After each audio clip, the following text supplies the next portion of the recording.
Good morning, everyone, and welcome. I am Joe Ruffalo, GM of The Hill. Thank you all for joining us in person today, and for those of you joining us online for our event today, Boosting the Status Quo, Vaccinating America's Most Vulnerable.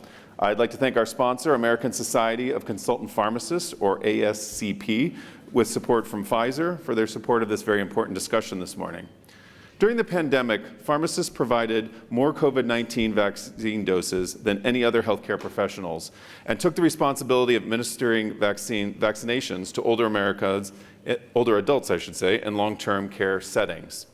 Now that the public health emergency is over, a bipartisan bill known as the Equitable Community Access to Pharmacist Services Act, or ECAPS, would establish a federal Medicare reimbursement mechanism for pharmacists to provide testing, treatment, and vaccinations for specific infectious diseases such as COVID, flu, RSV, and strep throat.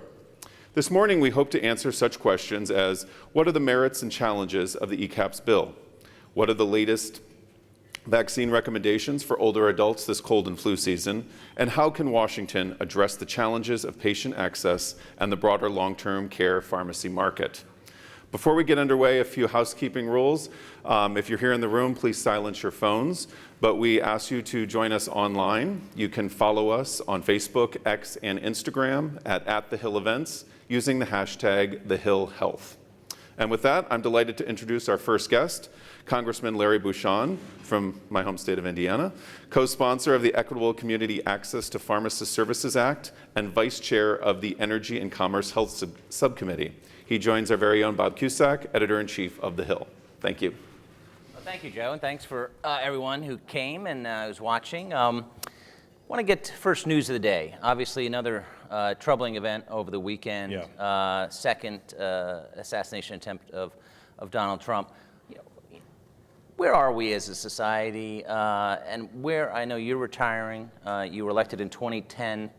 But what is the state of politics, and what does it show you about what's going on right now? Well, we need to turn down the rhetoric on both sides of the aisle. I mean, the reality is that we're divided as a country, but not as divided as you might think. I talk to people every day across the country because I talk to members from all over the country, and they tell me, on both sides of the aisle, they tell me what's happening in their area. We're not as divided as you might think, but we have a lot of divisive rhetoric on both sides. And I think, if you look back, the first Congress came in 1789, so we've done this, right?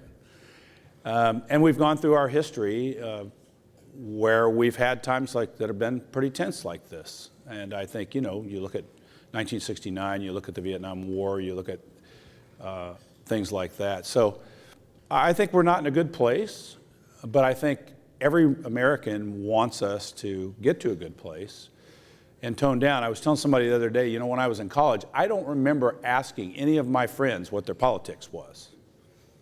I just didn't know because I didn't care. And they're still my friends today. Some of them are on the other side of the aisle than me. Mm-hmm. Some of them agree with me. Some of them don't. I've lost a few. I've gained a few once you get in politics.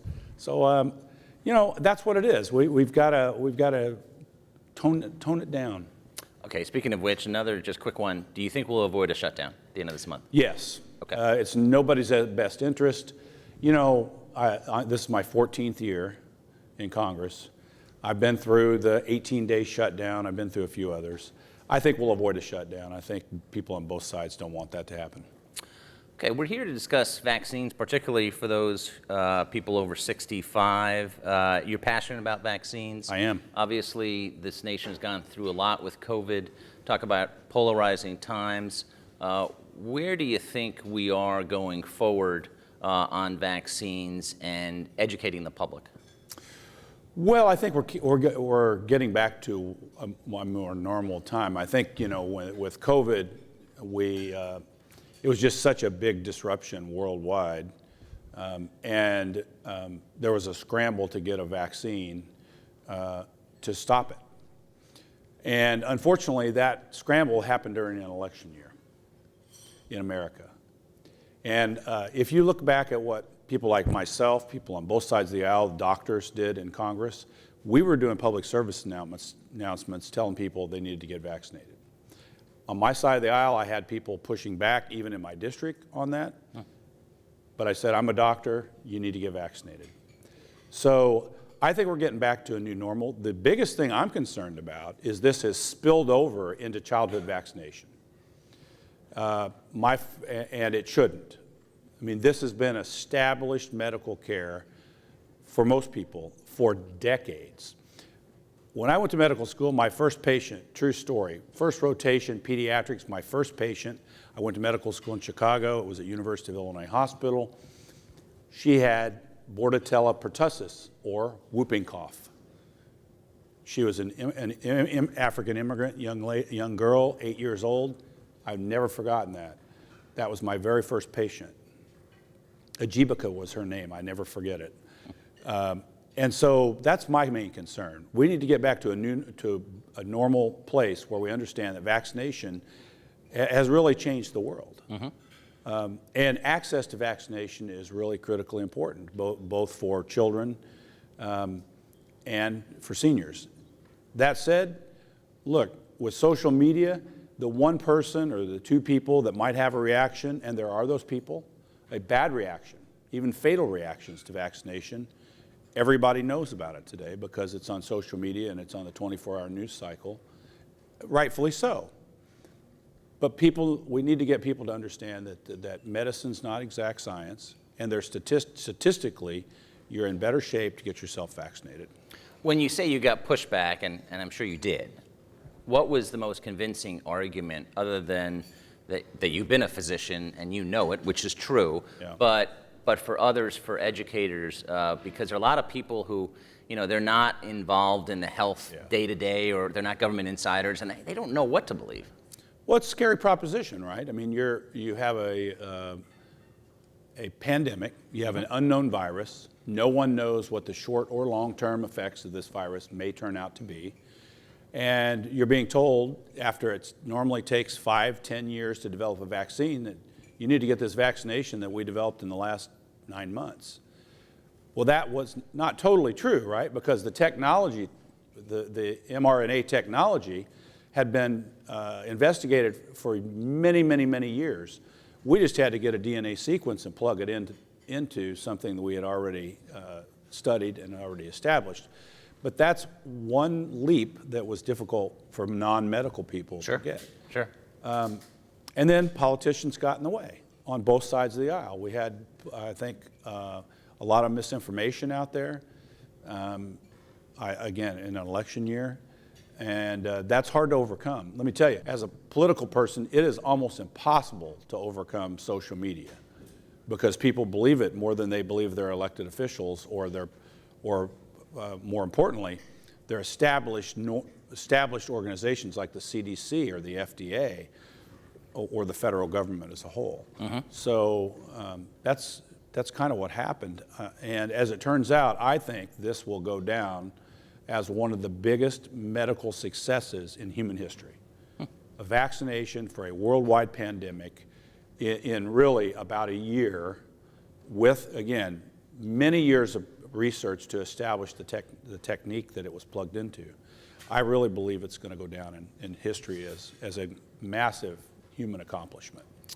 Bipartisanship still exists here and there. You've sponsored bipartisan legislation called, as Joe mentioned, the Equitable Community Access to Pharmacist Services Act. Can you tell us a little bit about the bill? As I mentioned, members on both sides of the aisle have sponsored it.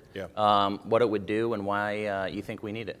Well, for me, healthcare is a couple of things. Number one, it's access. It doesn't do you any good if you can't have available healthcare if you don't have access to it. And if you look at the number of American people who live relatively close to a pharmacist, and if you look at polling, about 70% of people in the country in some time over the course of a year will interact with a pharmacist or a pharmacy. So that's where this came from. It came from in the pandemic. How do we get access quickly to vaccination? And if you just look at the data, how do you make that happen? Well, rural America, underserved urban America, places like that might not be able to have access necessarily unless they have their community pharmacy or their chain pharmacy like a CVS or a Walgreens close, which almost all of us do. That's where it came from. For me, it's about access. And That's why I started working on this. And as far as it would set up a new reimbursement system for pharmacists, it's Washington, so this is a town of push and pull. Yeah. The American Medical Association is not a fan of this legislation. No. They see scope creep and they say risky to patient care. What do you say in response to that? I would say that's not true, because if you look at the legislation, one of the things it says is that whatever happens, it's state by state. Now, scope of practice is generally regulated, for the most part, at the state level. So the legislation accounts for that. It says this legislation allows for direct Medicare Part B reimbursement if the scope of practice in the state, in your state, allows it. That's number one. So I don't see it as a scope of practice issue. I really don't, because we're not saying, well, sorry, state X, you have to do this, even though it may be. And the other thing is, there has to be a more specific reason, like a national it's an emergency declared, like at the state level or at the federal level. So I just don't see it as a scope of practice issue. I see it as an access issue. You mentioned rural America and access to care. A lot of people in Washington and the Acela Corridor, they don't understand the challenges of rural America. You grew up in rural America. I did. Talk about health care in rural America and how this legislation would fit into that. Well, when I was a kid, many moons ago, we actually I grew up in a town of 1,500 people in central Illinois. My dad was a coal miner. I had a pediatrician who came to Kincaid, Illinois once a week. You could actually see the physician locally. And then, times change, I get that. You could also go and buy clothing at a clothing store in Kincaid, Illinois back then, right? But as times changed and things became more decentralized, that happened to healthcare also. So you started to see a situation where the physicians were further and further away from areas like rural America, and in fairness, some areas of underserved urban America. And so that's what's happened partially. At that time, it became more and more difficult to practice in rural areas. And then in most recent history, the reimbursement issues related to how primary care doctors particularly, that includes pediatricians, family practice, internal medicine, OB-GYN physicians, the reimbursement from the federal programs has contracted based on lack of inflationary adjustments. And so it's almost impossible to practice in a small rural town when you may see 4 or 5 patients, when you need to practice somewhere where you can see 60 patients in a day just because of the volume. And that's kind of what's happened. And so, and then one more thing I want to say on that. And then you add on the fact that the cost of becoming a physician, a nurse practitioner, has skyrocketed in the last really 30 years to where you're looking at coming out into practice and you have a lot of educational debt. And so you really can't afford to do it. And again, that is rural America, where I grew up and where I represent, but also in many areas of underserved urban America have the same problem for a variety of reasons, because the payer mix in some of those areas is, mostly Medicaid, some Medicare, and the commercial insurance penetrance in some areas of rural and underserved urban America is very low, so it makes it difficult. Going back to the ECAPS legislation, what is the path to passage? Obviously, this month is all about government funding, getting that done, but the lame duck could be quite busy. Is that where you're seeing potentially it happen? Yeah, I'm hopeful to try to get this attached to a healthcare package. I think there's going to be something in healthcare before the end of the year. We need to do things with telehealth, extend the telehealth. We need to do things with our programs that are helping people with substance abuse and mental health issues. There's a number of other in the weeds kind of legislation that needs to, I think, probably get through the Congress in the lame duck. Do you think that's added to the vehicles? That would be the hope. Honestly, I think that this legislation has caused a pretty substantial discussion on Capitol Hill, and if it doesn't get through Congress this time, I'm hopeful that even though I won't be here, I'm leaving Congress, that it will get picked up, and sometime in the next couple of years, we'll get this through. So, am I optimistic? Cautiously, but honestly, there's going to be a lot of things that are in the healthcare space, I think, that people are going to be talking about. Some will get through, some won't. I'm working on, let me say this, I'm working on prior authorization, for example. I want to get that in. The prior authorization in Medicare Advantage legislation has a couple, 300 maybe, co-sponsors, bipartisan, bicameral, House and Senate. That's the type of thing that I think will get through as part of a health care package. I'm hopeful for that, but this we'll see.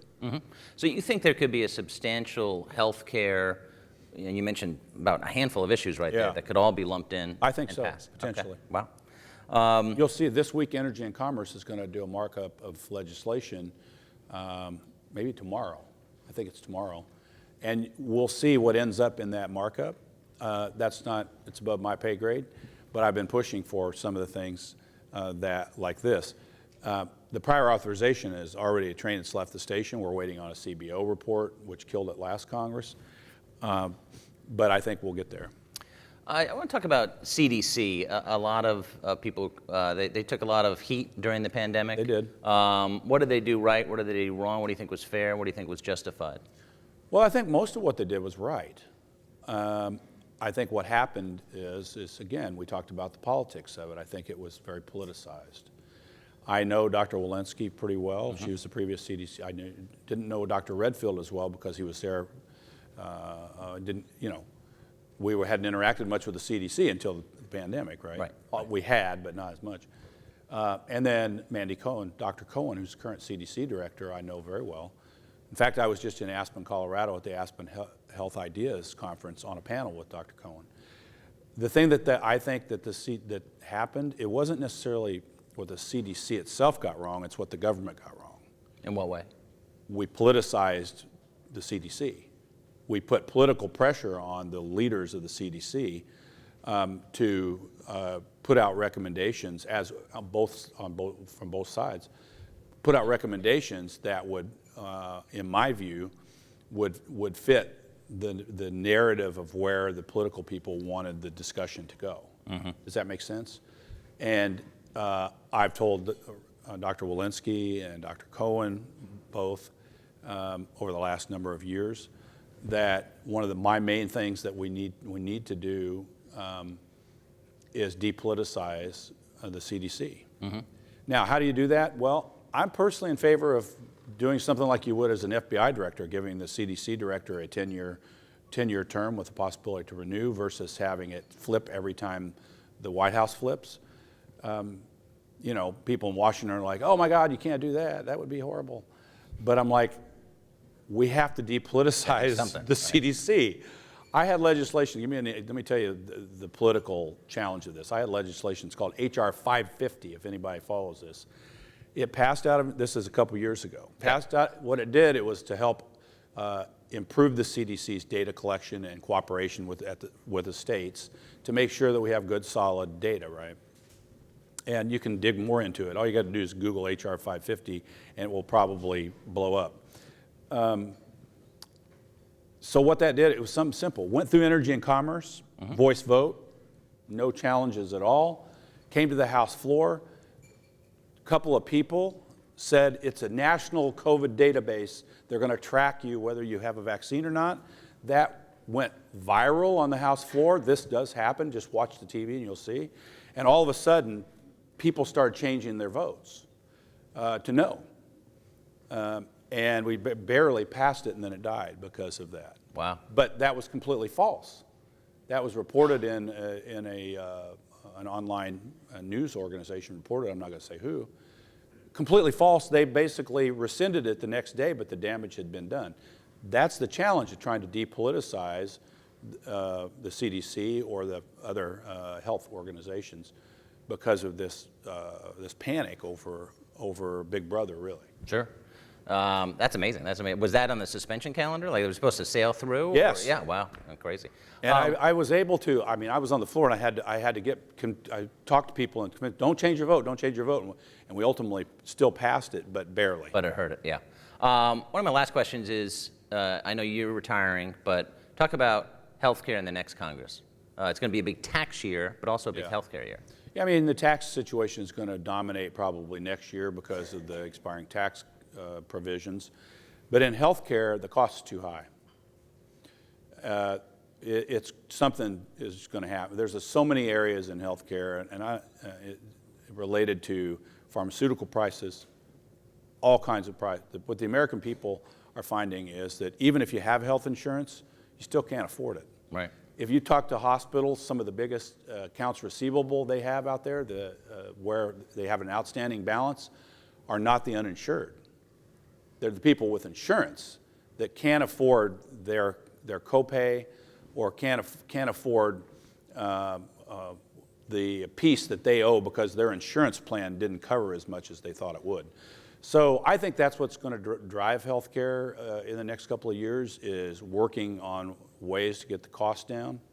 And I'm hopeful that will happen. It's a complicated space to work in. Not many people on Capitol Hill want to touch it because it's politically difficult too. Well, speaking of politically difficult, what about the future of healthcare, the future of Medicare? I mean, we are not on a good path right now. I think it's promising. I think the future of the Medicare and the other programs is promising. I think we'll find a way to make sure that it's there for the American people. But how are we going to do that? Because it's the solvency issue, and it's politically Yeah. difficult. Both parties don't want to talk about, but eventually they're going to have to tackle it. I think, it's very possible that when we actually do the right things, some people might lose their elections. I think that may end up happening, and people are going to have to be willing to do that. But also, I think what drives it is the American people. Mm-hmm. I mean, at the end of the day, when the political rhetoric goes away and the practical reality of what's happening hits, the American people are going to push their representatives on both sides of the aisle to do something to address it. People fundamentally understand that we have budget deficit spending. They understand that the health care is too expensive. Again, I'll get back to the expensive part. We have to get the overall cost down. We're always working on what coverage and how to pay the bill, but you can't pay bills that are too big. You got to get the bills down, and that's the angle I think people should take. Well, Congressman, thanks for being a leader on healthcare, and appreciate you showing up. Please thank the Congressman for joining us. Thank you. Hey, thanks so much. That was great. Well done. Oh, well done. Thank you. Good to see you.